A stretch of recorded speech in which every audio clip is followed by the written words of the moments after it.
राधा माधव कुंज बिहारी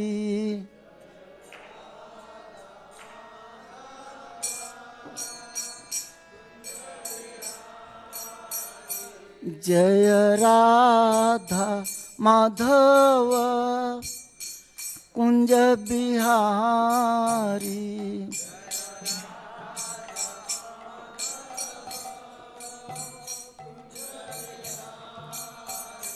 जय गोपी जन बल्लभ गिरवरधारी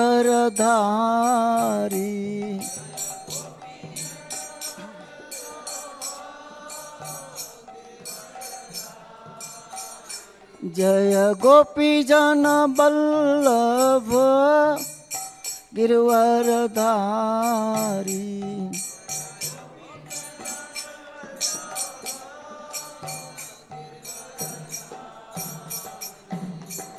यशोदानंदन ब्रज जन रंजन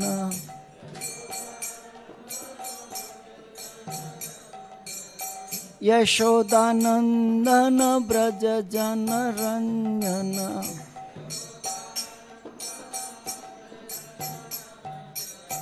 जमुना तीर बनचारी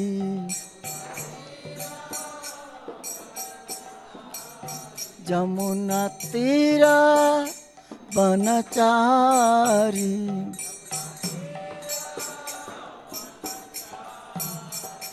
जय राधा माधव कुंज बिहारी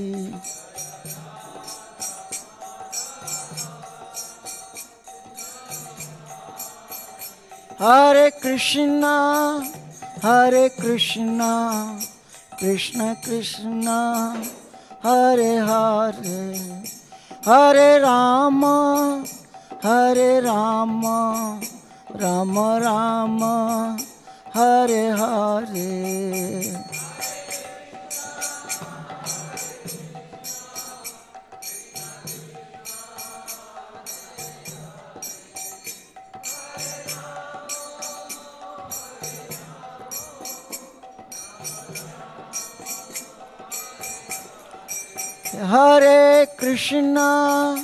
हरे कृष्णा कृष्ण कृष्ण हरे हरे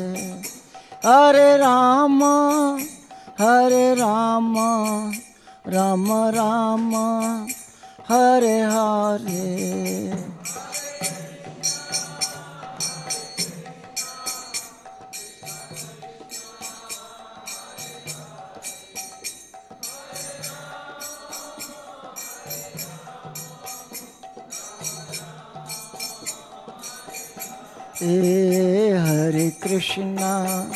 हरे कृष्णा कृष्ण कृष्ण हरे हरे हरे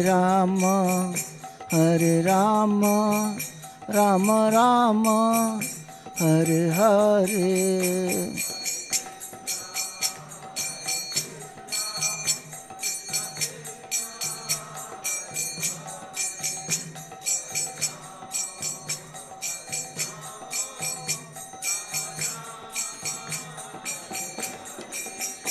जय प्रभुपदा जय प्रभुपदा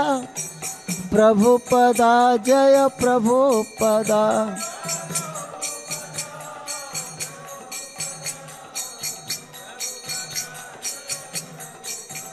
जय जय Prabhupada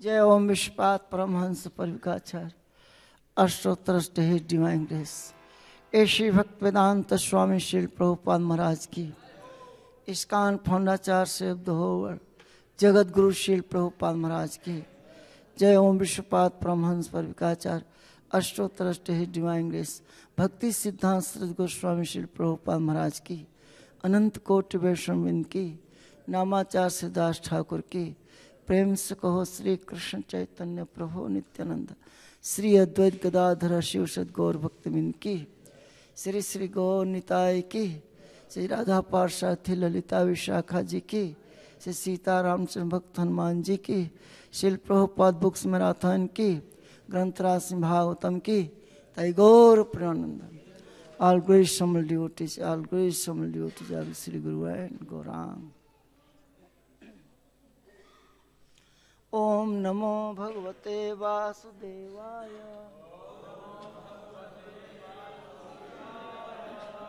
Om Namo Bhagavate Vasudevaya. Om Namo Bhagavate Vasudevaya.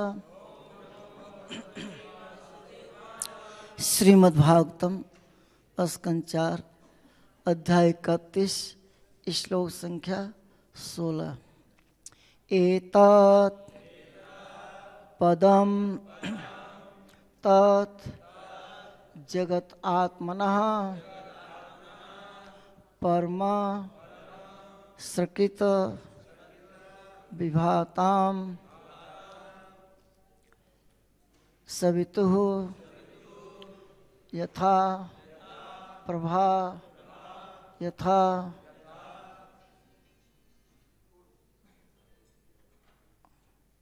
यथा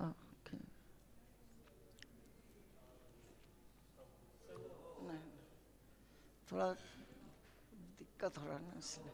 हाँ, असवः जागृति सुप्त शक्तयः द्रव्य क्रिया ज्ञान भिदा भ्रम अत्यय। अब सही है लाइट।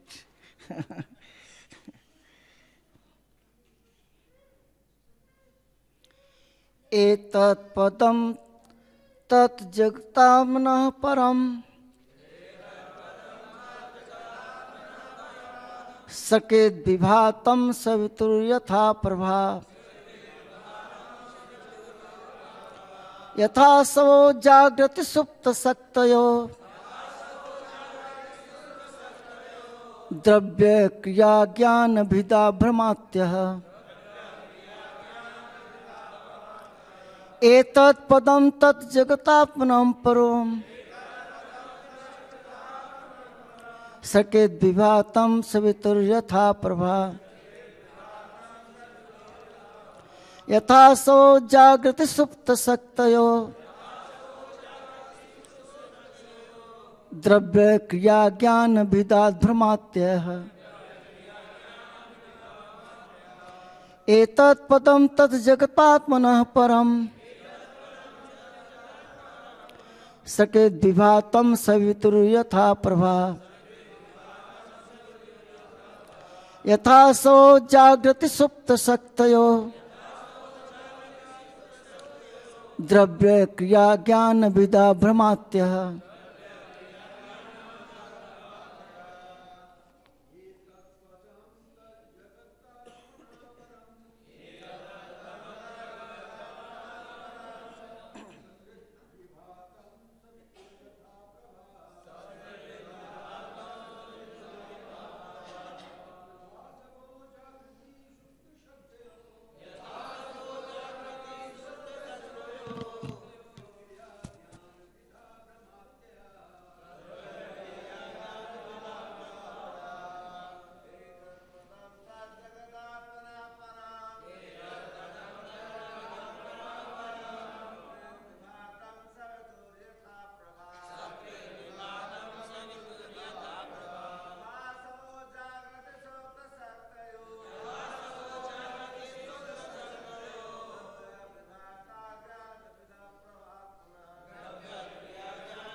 माता जी,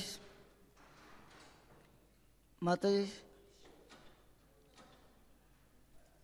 एतत् यह दृश्य जगत पदम निवास स्थान तथा वह जगत आत्मनः भगवान का परम दिव्य सकित कभी कभी विभातम प्रकट होने वाला सवितो सूर्य का यथा जिस प्रकार प्रभा सूर्य प्रकाश यथा जिस प्रकार अस्वह इंद्रियां जागृति प्रकट होती हैं सुप्त निष्क्रिय शक्तयः शक्तियाँ द्रव्य भौतिक तत्व क्रिया कर्म ज्ञान ज्ञान विदा भ्रम भ्रम से उत्पन्न अंतर अत्यय लुप्त हो जाते हैं। अनुवाद होता है श्रील प्रभुपाद जी के द्वारा। श्रील प्रभुपाद महाराज की जय। जिस प्रकार सूर्य प्रकाश सूर्य से अभिन्न है उसी प्रकार यह दृश्य जगत भी भगवान से अभिन्न है। अतः भगवान इस भौतिक सृष्टि के भीतर सर्वत्र व्याप्त है। जब इंद्रियां चेतन रहती हैं तो ये शरीर के अंग स्वरूप प्रतीत होती हैं, लेकिन जब शरीर सोया रहता है तो सारी क्रियाएं अव्यक्त होती हैं। इसी प्रकार सारा दृश्य जगत भिन्न प्रतीत होने पर भी परम पुरुष से अभिन्न है। तात्पर्य इससे चेतन महाप्रभु द्वारा प्रतिपादित अचिंत भेदाभेद तत्व के दर्शन की पुष्टि होती है। भगवान एक साथ इस दृश्य जगत से भिन्न तथा अभिन्न है। पिछले श्लोकों में कहा गया है कि भगवान वृक्ष की जड़ की तरह समस्त वस्तुओं के मूल कारण है। इसकी भी व्याख्या की जा चुकी है कि भगवान किस प्रकार सर्वव्यापी हैं। वे इस भौतिक जगत की समस्त वस्तुओं के अंदर स्थित है। क्योंकि भगवान की शक्ति उनसे अभिन्न है, अतः यह दृश्य जगत भिन्न प्रतीत होते भी उनसे अभिन्न है। सूर्य प्रकाश सूर्य से भिन्न नहीं है, किंतु साथ ही उससे भिन्न भी है। धूप में रहते भी कोई सूर्य में नहीं रहता।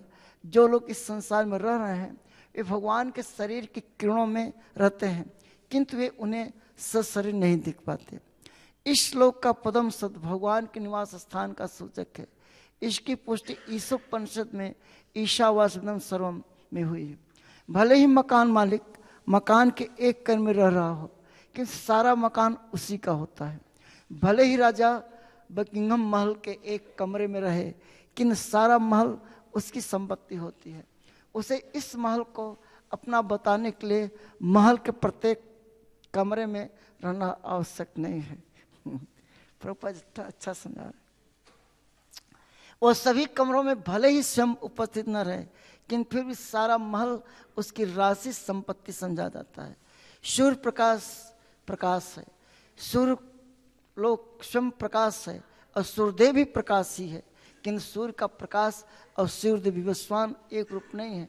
एक साथ एक और भिन्न होने का यही अर्थ है। अचिंत भेद विदा तत्व। कभी वह ग्रह सूर्य प्रकाश पर निर्भर है और सूर्य के ताप से वे अपनी कक्षाओं में घूमते हैं। सभी ग्रहों में सारे वृक्ष तथा पौधे सूर्य प्रकाश से ही बढ़ते हैं और रंग बदलते रहते हैं। सूर्य की किरणें होने के कारण वे सूर्य प्रकाश से अभिन्न है। इसी प्रकार सारे ग्रह जो सूर्य प्रकाश पर निर्भर करते हैं सूर्य से अभिन्न है। यह सारा संसार सूर्य पर पूर्णतः निर्भर है, क्योंकि यह सूर्य से ही उत्पन्न है और उसके सारे फलों में सूर्य निहित है। इसी प्रकार श्री कृष्ण समस्त कारणों के कारण है और सारे परिणाम उसी मूल कारण से व्याप्त हैं। समस्त दृश्य जगत को परमेश्वर की विस्तृत शक्ति समझना होगा। जब मनुष्य सोता है तो उसकी इंद्रियां निष्क्रिय रहती हैं, किंतु इसका अर्थ यह नहीं है कि इंद्रियां अनुपस्थित रहती हैं। जगने पर इंद्रियां पुनः सक्रिय हो जाती हैं। इसी प्रकार यह दृश्य जगत कभी प्रकट होता है तो कभी अप्रकट। जैसे कि भगवद गीता में कहा कि भूत्वा भूत्वा प्रतीयते। जब दृश्य जगत का लय हो जाता है तो एक प्रकार की निद्रा अवस्था या निष्क्रिय अवस्था में रहता है। दृश्य जगत चाहे सक्रिय हो या निष्क्रिय हो, परमेश्वर की शक्ति सदैव विद्यमान रहती है। इस तरह प्रकट तथा अप्रकट शब्द केवल भौतिक जगत के लिए व्यवहृत है। ओम अज्ञानतिमिरान्धस्य ज्ञानाञ्जनशलाकया चक्षुर्मिलितं येन तस्मै श्री गुरुवे नमः। हे कृष्ण करुणा सिंधु दीनबंधु जगतपते गोपेश गोपिका कांत राधा कांत नमस्तते। तप्त कांचन गौरांगी राधे वृंदावनेश्वरी वृषभानुसुते देवी प्रणमामि हरिप्रिये। वाञ्छा कल्पतरुभ्यश्च कृपा सिन्धुभ्येव च पतितानां पावनेभ्यो वैष्णवेभ्यो नमो नमः। जय श्री कृष्ण चैतन्य प्रभु नित्यानंद श्री अद्वैत गदाधर शिवासादि गौर भक्तवृंद। हरे कृष्णा कृष्णा कृष्णा हरे हरे, हरे राम राम राम हरे। तो आप सब श्रवण करते हुए आ रहे हैं।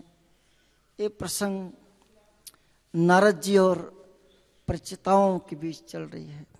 और प्रचेतागण जब अपना राजपाट और अपनी पत्नी मारिसा को अपने पुत्र दक्ष को सौंप करके पश्चिम दिशा की ओर गए, तो वहाँ जाजली ऋषि के आश्रम में बैठे, सीधा एकदम स्ट्रेट प्रणाम किया और जैसे भगवान पर अपने को केंद्रित किया उसी समय नारद जी क्या हो गए, आ गए। ऐसा दृश्य है। अब नारद जी से उन्होंने प्रार्थना किया, अब नारद जी उनको समझा रहे। तो नारद जी भगवान के बारे में बता रहे हैं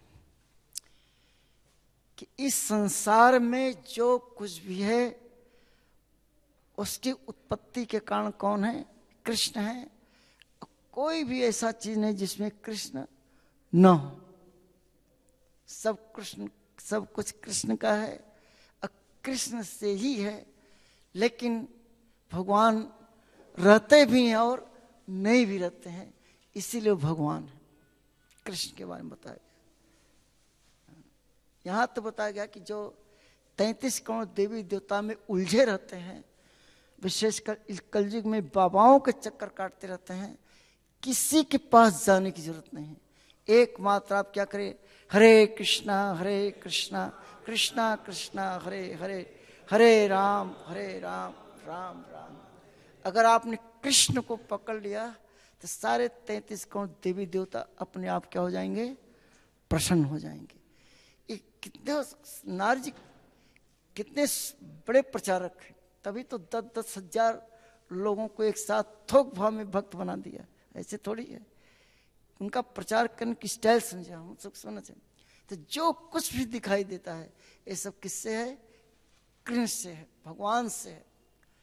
तो उन्होंने इसके पिछले श्लोकों में भी यही बात बताई है कि जैसे जड़ में पानी डालने से पत्ते और शाखाएं अपने आप क्या हो जाते हैं, संतुष्ट हो जाते हैं। अब भोजन पेट में डालने से सारी इंद्रियां नसें सब मजबूत हो जाती हैं। उसी प्रकार से कृष्ण को नाम लेने से, भगवान को याद करने से, भगवान की भक्ति करने से, उनको संतुष्ट करने से सब संतुष्ट हो जाते हैं। ये सच है कि नहीं सच है? हाँ?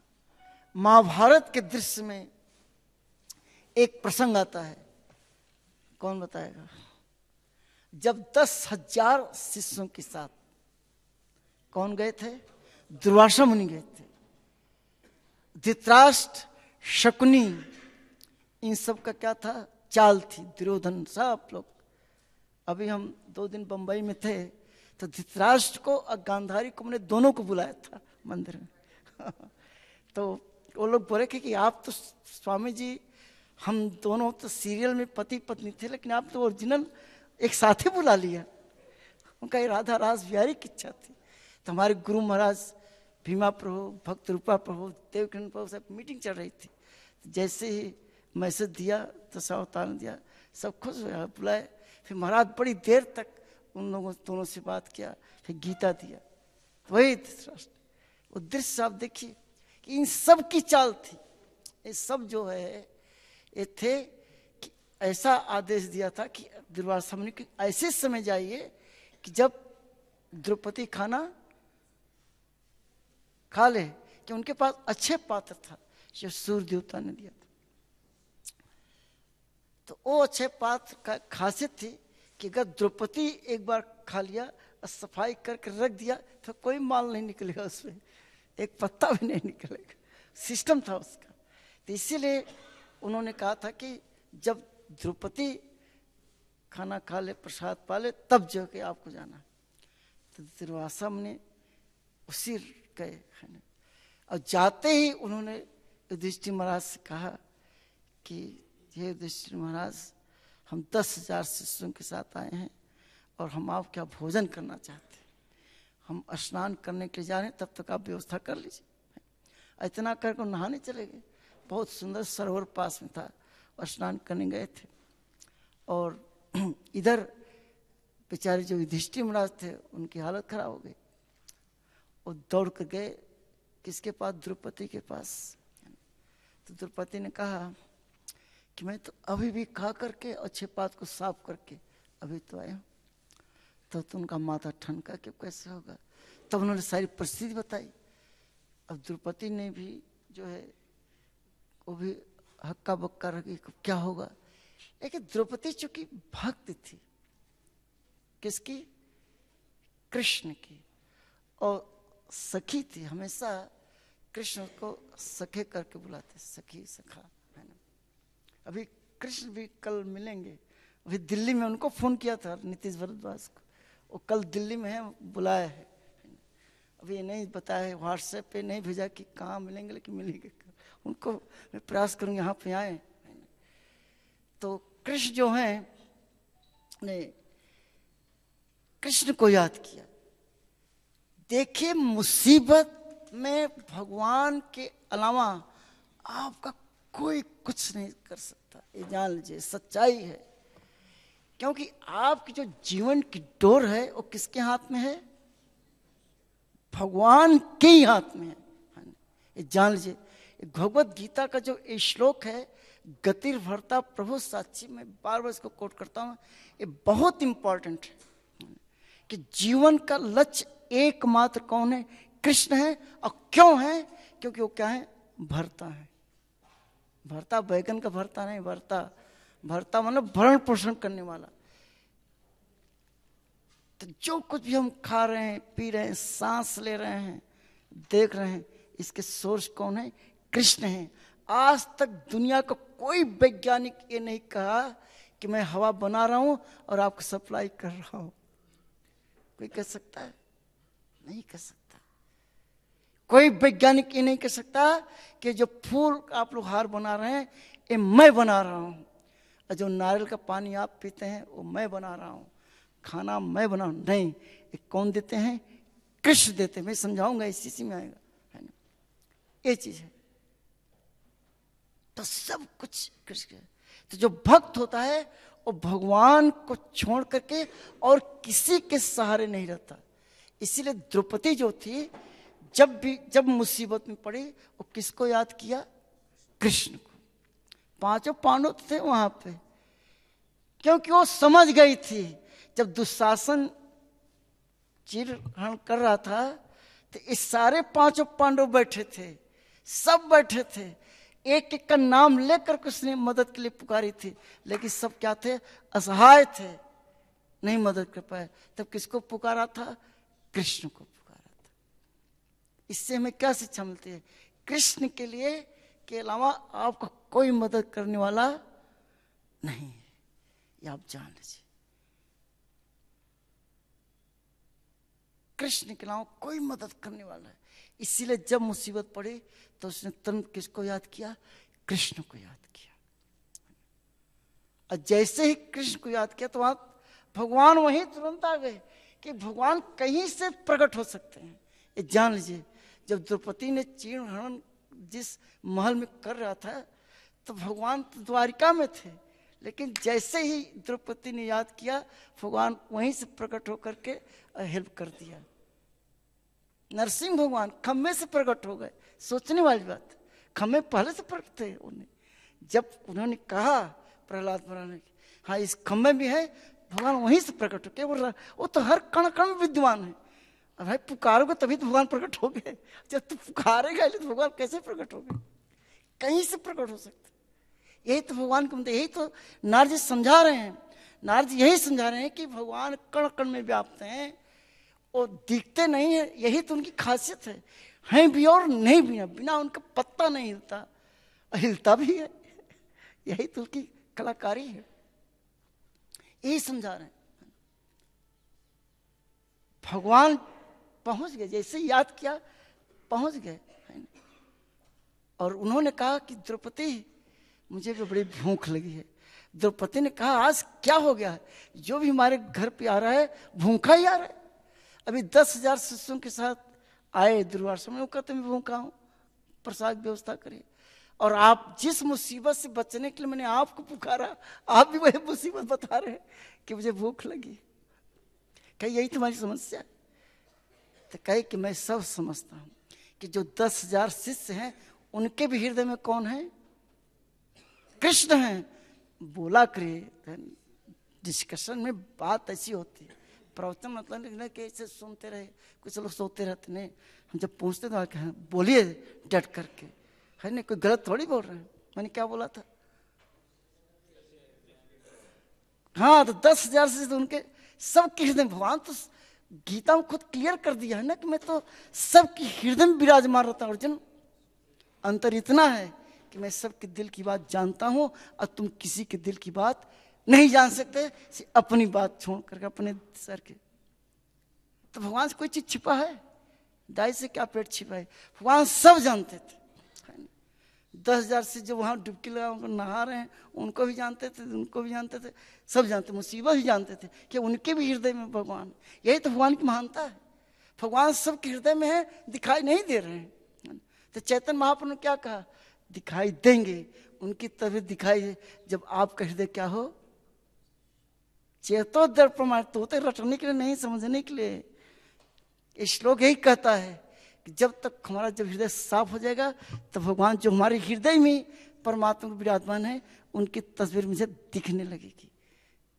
ये सच्चाई है, इसे समझिए इस चीज को। तो अब क्या हुआ कि भगवान ने कहा कि जो अच्छे पात्र है उसको लेके आओ, कि उसको तो मैं अच्छी तरह सफाई कर दिया हूँ।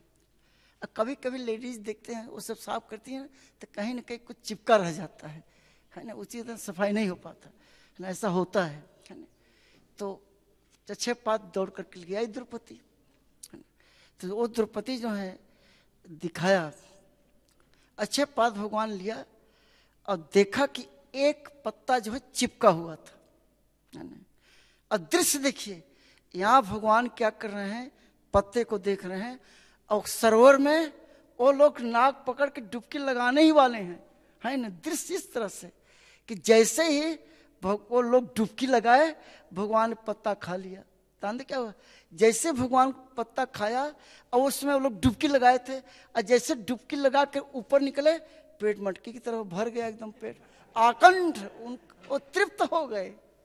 दृश्य इस तरह, इधर भगवान पत्ता खाए कि नहीं, उनका पेट भर गया।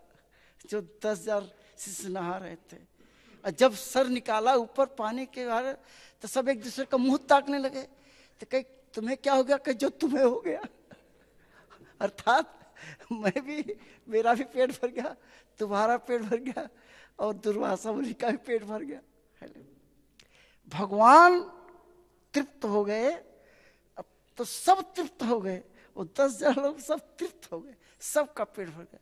कि भगवान जानते क्या किया था, वो पत्ता लेकर के ऐसे हाथ कर दिया था, हम तृप्त हो गए, तो सब तृप्त हो गए।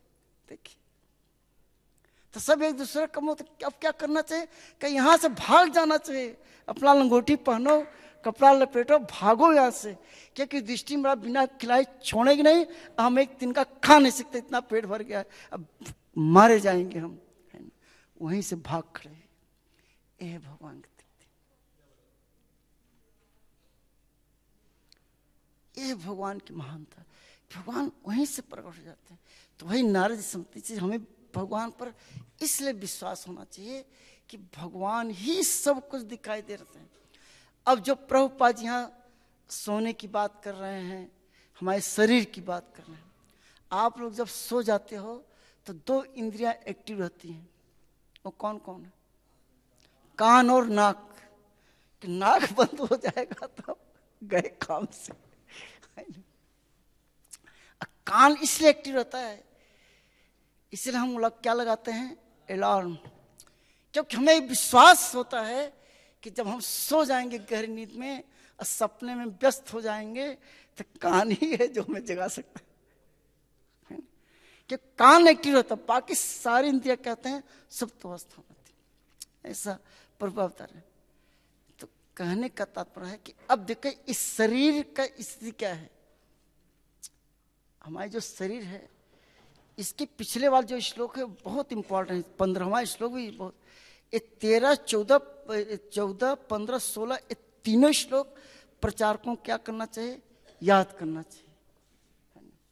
बहुत इंपॉर्टेंट। जिन भागवतों का ये जो चल रहा है 14, 15, 16 ये आप लोगों को याद करना चाहिए। इसको जितनी अच्छी आप समझेंगे उतने आपकी भक्ति आगे बढ़ेगी और दूसरों को आप समझा सकते हैं। तब पता चले कि सब कुछ भगवान के हाथ में है ना। अब मैं बताता हूं, आप लोगों ने चैतन्य महाप्रभु की जो माँ थी, भगवान जब छोटे से थे बाल लीला, तो उन्होंने क्या खाने को दिया? क्या खिलाना चाहते थे? बर्फी, कुछ मीठा, राइट? है ना? भगवान ने क्या कहा था? हाँ, वो खिलाना चाहते थे, लेकिन वो कहे तो ये हम क्या खाएंगे, है ना? ये तो सब क्या है? मिट्टी है ना? इसको खाने की क्या जरूरत है? यही कहा था ना। तो माता जी ने समझाया कि बेटा मिट्टी तो होती है, लेकिन जब मिट्टी का मटका बना दिया जाता है तो उसको मिट्टी नहीं बोलते, उसको क्या बोलेंगे? मटका बोलेंगे, सुराही बोलेंगे। है तो मिट्टी ही देखा जाए, लेकिन जब जिसका आकार दे दिया जाता है वो लत है। तो ये सब मिट्टी है, लेकिन जब रसगुल्ला बुला दिया गया तो रसगुल्ला ही बोलोगे। तो खा लो बेटा। देखिए, ये जान लीजिए कि भगवान ने जो कहा था वो भी सच है, और जो माता जी बता रही वो भी क्या है? सच है। यही तो सच्चाई है, यही तो रहस्य है ना इस कथा की, जो नारद जी समझा रहे हैं कि देखा जाए तो हर चीज क्या है? मिट्टी है। जो आपके शरीर दिखाई दे रही है ये क्या है? क्योंकि 5 तत्वों से बनी हुई है, तो वो 5 तो दिखाई नहीं दे रहा है, लेकिन बनी उसी से है। तो यही मेरे इसी में अंतर हो गया, है भी और नहीं भी है। अब समझ नहीं? अब यही शरीर जब आत्मा शरीर को छोड़ देती है ना। देखिए ये इतना जबरदस्त टॉपिक है नारद जी का कि ये कभी तो 5 मिनट खत्म होने वाला है। इसके क्या समझाएंगे? तो 3-3, 4-4 घंटे बोलने वाला साहब। ये बहुत रहस्यमय बात बता रहे हैं, हमको समझना चाहिए किस तरह से ये ऐसा है। तो हम बॉडी की बता रहे हैं कि कैसी हमारी बॉडी है ना। ये बॉडी जो शरीर है, गीता भगवान ने बड़ा स्पष्ट क्लियर किया हुआ है कि आत्मा और शरीर दोनों अलग वस्तु है, राइट? आत्मा को तो न जन्म होता है ना मृत्यु होती है, और वो जन्मा है। तो जन्म किसका होता है? शरीर का। कि वही मरता है, कि जो जन्मता है वो मरता है। तो जन्मता कौन है? शरीर। आप जानते हैं माँ के गर्भ में पहले शरीर बनती है, राइट? समझते नहीं? जानते हैं रहस्य है, कितना रहस्य है कि बिना आत्मा के शरीर पहले बनता है, बाद में आत्मा प्रवेश करती है, फिर हिलने डुलने लगता है बच्चा पेट, है ना। ये समझ सच है। लेकिन सृष्टि पहले किसकी? तो पहले कौन जन्म लिया? शरीर, है ना।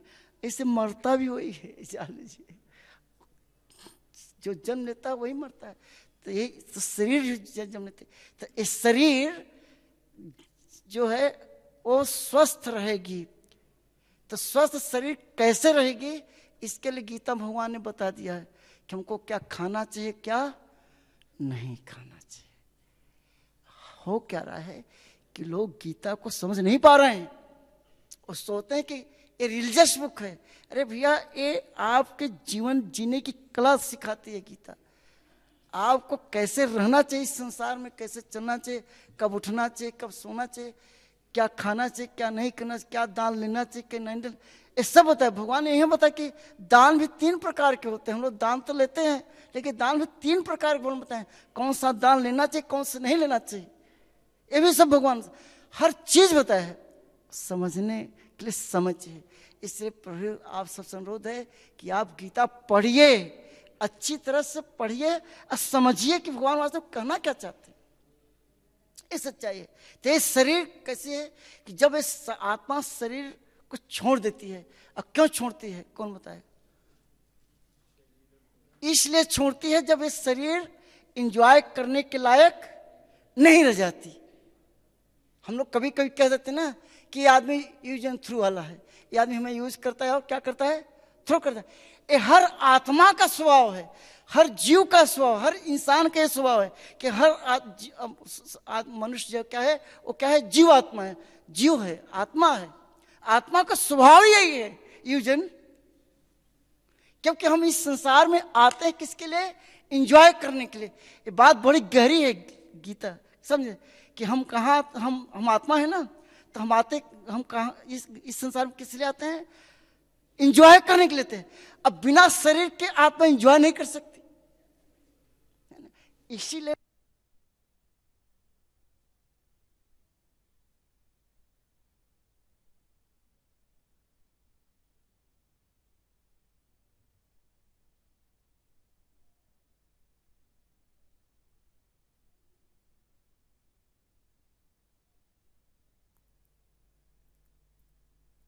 तो इसीलिए जब हम आते हैं इस संसार में तो एंजॉय करने के लिए ही आते हैं और शरीर लेके आते हैं। और जब ये शरीर एंजॉय करने के लायक नहीं रह जाते तो हम इसको यहीं छोड़ करके चले जाते हैं। अर्थात हम क्या करते, हम क्या है, यूज एंड थ्रू वाली। हम हर व्यक्ति यूज एंड थ्रू करते हैं, हर आत्मा यही करती है। तो समझिए, इसीलिए शरीर जितने स्वस्थ रहेगी, जो जिसे कहते हैं एज, आपकी आयु, तो जो एज है आप लोग अच्छी तरह समझ लीजिए कि अगर आप ज्यादा दिन तक जीना चाहते हैं आज, तो हमारा जो जीवन है, जो एज है, जिसे कहते हैं एज, एज पूरी तरह से किस पर निर्भर है? बॉडी पर। शरीर से एज बनता है, आत्मा की कोई एज, वो तो अजर अमर है, उसका क्या है, वो तो शाश्वत है, सनातन है। एज किसकी होती है? शरीर की होती है। शरीर जितना स्वस्थ रहेगी उतने ज्यादा दिन तक आप जिएंगे। आपकी जो लाइफ है शरीर जुड़ा हुआ है। तो अगर आप चाहते हैं कि हम ठाकुर जी की सेवा, प्रभुपाद जी की सेवा खूब दिन तक करें, तो आपको स्वस्थ रहना ही पड़ेगा। आप समझेंगे ना, क्योंकि जो एज है आप किससे जुड़ी है? शरीर के साथ जुड़ी है। और जब शरीर रहने के लायक नहीं रह जाती तो आत्मा छोड़ देती है। और जब मान लो आत्मा छोड़ दिया, अब आपका क्या हुआ? अब परिवार के लोग रो रहे हैं, चला गया, चली गई, शरीर वहीं पड़ी हुई है। तो अभी तक हम क्या थे? जिसको हम दृश्य समझते थे वो नहीं था, और जिसको हम नहीं समझते वो था।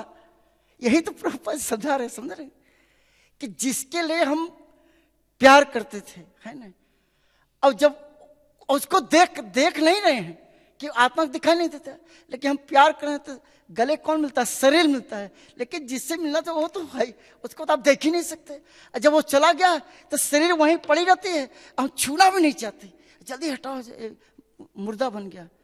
देखो, जिसको हम गले लगाते थे सकर, अब उसको हम छूना भी नहीं चाहते और रोते हैं, चला गया। तो उसके लिए हम रोते हैं जिसको कभी देखा नहीं, जो दिखाई देता है उससे हम लड़ते झगड़ते रहते, लड़ते झगड़ते मारपीट कर रहे हैं, तू ऐसा है, तू ऐसी है। तो ये बड़ी विचित्र स्थिति है ना? वो चला गया और हम शरीर को लेकर फिर क्या करेंगे? 4 आदमी लगेंगे और शरीर को लेकर के शमशान घाट तक जाएंगे, है ना। वहाँ इलेक्ट्रिसिटी भी तैयार है, चैला भी तैयार है लकड़ी का, जिसमें आपकी इच्छा हो जलाइए। तो देखो, अब यही शरीर क्या हो जाती है? राख हो जाती है, क्योंकि तो राख की ही बलि थी, ये तो पशु तत्व की बलि थी और विलीन हो गई, है ना, और मिट्टी मिल गई। ये मिट्टी है, ये शरीर क्या है? मिट्टी है। इसीलिए मिट्टी जब मिट्टी बन जाती है, हमारे गांव बोलते हैं ना मिट्टी हो गई। देखिए इतना अच्छा साबुन आप लगाते हो, मिट्टी को लगाते हो, यही तो रहस्य है। अब देखिए, तो ये जो नर बड़ी गूढ़ बात समझाया जा रहा है, लेकिन यही समझना था। लेकिन इस सब के पीछे काज कौन है? कृष्ण है। ये बनाने वाले कौन है? कृष्ण है। आत्मा को तो भगवान ने बता दिया कि तो क्या है, मेरा अंश है, लेकिन शरीर भी किससे जुड़ी है? भगवान से। कि हर वस्तु छित जल पाओ गगन से मिला, ये तीनों के स्रोत कौन है? कृष्ण है, भगवान है। तो भगवान आत्मा भी है, शरीर भी वही है, सब कुछ वही है। इस चीज को बड़ी गहराई से हम सबको क्या करना चाहिए? समझना चाहिए। बहुत सीरियस बात समझा रहे हैं। क्या करें, समय खत्म हो गया है मैराथन चल के लिए। ये इतना बढ़िया टॉपिक है कि इस पर कथा कही जा सकती 7 दिन तक, सिर्फ इसको समझाने में, एक एक चीज समझाने। क्योंकि जब शुरुआत हो गया ना, दुनिया भर की बातें आ रही हैं। तो ये समझ, तो बस इतना अगर आप समझ गए कि सब कुछ के सोर्स कौन है? कृष्ण है। हमारे एकमात्र हमें कृष्ण पर पूरा जोर लगाना है, उनकी सेवा करनी, उनका प्रचार करना है, नाम का उनकी गीता बांटनी है। बस इतना करेंगे तो आपको बाबाओं के पास जाने की जरूरत नहीं पड़ेगी, देवी देवताओं के पास जाने की जरूरत नहीं पड़ेगी, कि कृष्ण की प्रसन्नता में सबकी क्या है? प्रसन्नता है। यही नारद जी समझाने का सार है। ठीक है, हरे कृष्णा। वास्तव में टाइम हो गया, लेकिन मैराथन का समय है। आप लोगों से अनुरोध है कि खूब गीता के, मैं तो बाहर गया था, लेकिन अब हम भी गीता में लग जाएंगे। हाँ बोले माता जी। हाँ बोले, माइक है नहीं?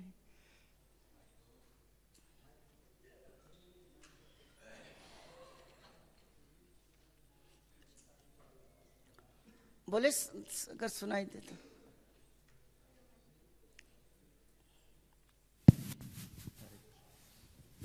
हरे कृष्णा।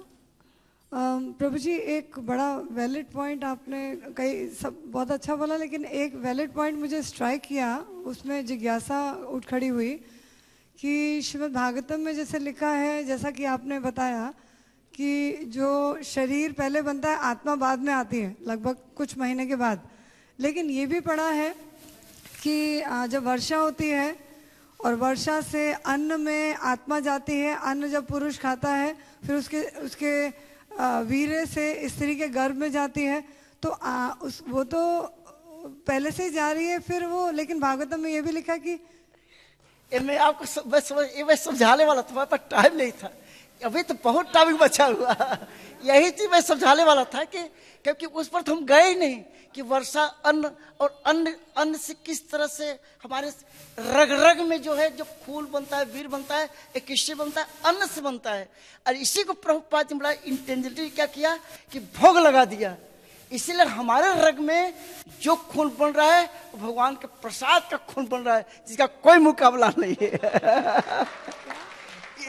इसके लिए तुम्हारे पास टाइम ही नहीं मिला बता, लेकिन ये बहुत बड़ा टॉपिक है, मैं बताने वाला था, हमारे दिमाग में था जो आप बता रहे। अच्छा हमारे पास और सारी चीजें हैं, लेकिन टाइम नहीं है। अंडरस्टैंड, मैं समझ गया आपको पॉइंट। यही तो सर कि इसीलिए सब कुछ भगवान का है, ऐसा कि ये समझ के परे है। दूसरा आपने बोला कि शरीर जब भोग करने लायक नहीं लगता तो छूट जाता है, लेकिन बच्चे का और जवान का भी शरीर छूट जाता है, उसका तो शरीर अच्छा होता है। एक्सीडेंट देखो, कि जब एक्सीडेंट होता है, हार्ट अटैक होता है, तो वो शरीर के रहने लायक ही नहीं, तो छोड़ेगा ही छोड़ेगा, है ना। इसीलिए ये होता है कि जब वो यूजलेस हो जाता है, इसीलिए वो छोड़ता है। ये नियम है, शास्त्र का नियम, ये बिल्कुल यही सिस्टम है कि भगवान गीता में कहते हैं वांसा जीना था भी आया। ये श्लोक इसी के लिए है, हमें इसी का आधार बोला। भगवान कहते हैं जिस तरह से आदमी फटा पुराना वस्त्र छोड़ करके नया वस्त्र धारण करता है, उसी प्रकार से आत्मा जीर्ण शीर्ण वृद्ध शरीर को छोड़ करके नूतन शरीर धारण करती है। ये इसका मतलब यही है।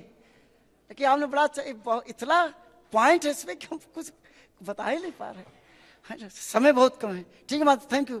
ये स्ट्राइक किया था जो आप बात कर रहे हैं, ये हम समझाने वाले थे, है ना। हरे कृष्ण, बहुत बढ़िया। तो आप लोग सब मैराथन लगे, गीता का ज्ञान बांटे, लेकिन हमारा बस यही अनुरोध है कि आप जो है भगवत गीता को पढ़िए भी, समझिए भी कि भगवान किस संदर्भ में क्या बात कर रहे हैं और दुनिया को समझाइए। हरे कृष्ण। जगत गुरु श्री प्रभुपाद महाराज की जय।